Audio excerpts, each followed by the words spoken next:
Just how much of a risk. Let's go to Washington. Mohammed Fraser-Rahim is Executive Director for North America for the counter-radicalization organization Quilliam International. Thank you for speaking with us here on France 24.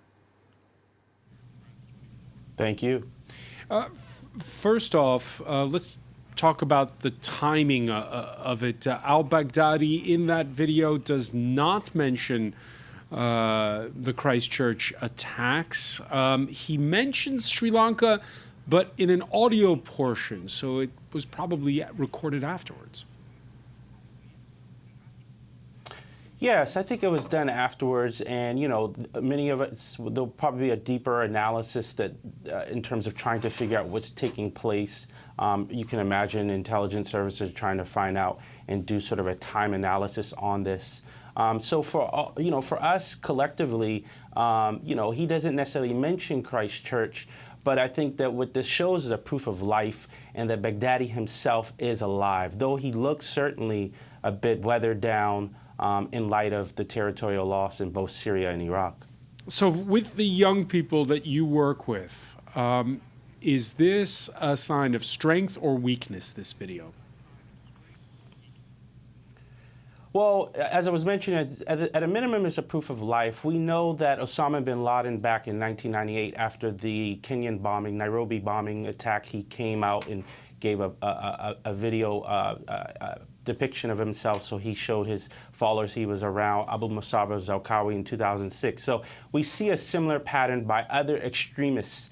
So Baghdadi follows that trend. I think for us, working in the pathway of de-radicalization and rehabilitation, this is certainly an indication that the organizations around, our efforts is trying to make sure that individuals are not even going down the pathway in the first place, so the preventative efforts. So I think the message, particularly for Baghdadi and for those who would be interested or susceptible, is that the ISIS brand is around, and I think that's why he was mentioning places like Burkina Faso, places like Mali, where we know just yesterday there was an attack in Burkina Faso, and trying to make sure that this brand is still alive.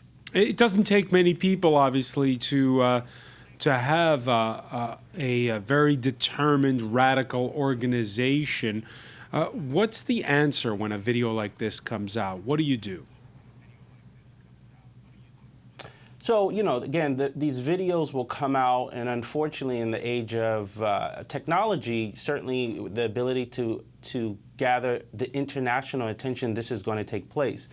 So for us, how can we look at preventative efforts in terms of making sure that young people, individuals who are women, children, how can we inoculate against these efforts in the first place? So that's certainly of interest to us.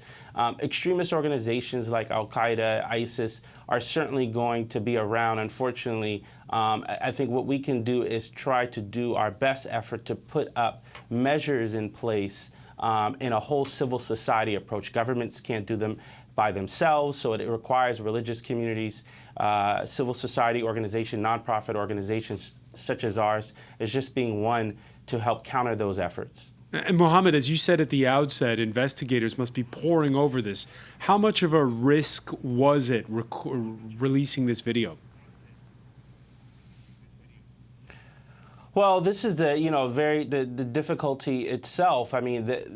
With the online interconnectivity throughout the world, these videos are going to be released.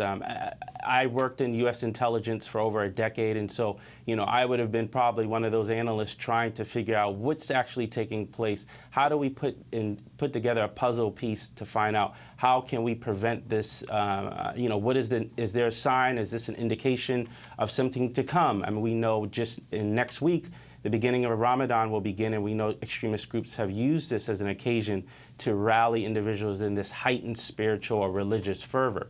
So it's something that certainly we're mindful of. It's something that we're scrubbing, making sure on a regular basis that we are aware of these efforts, but certainly trying to make sure that we are working in the preventative space as well. Mohammed Fraser-Rahim of Quilliam International, thank you for speaking with us from Washington.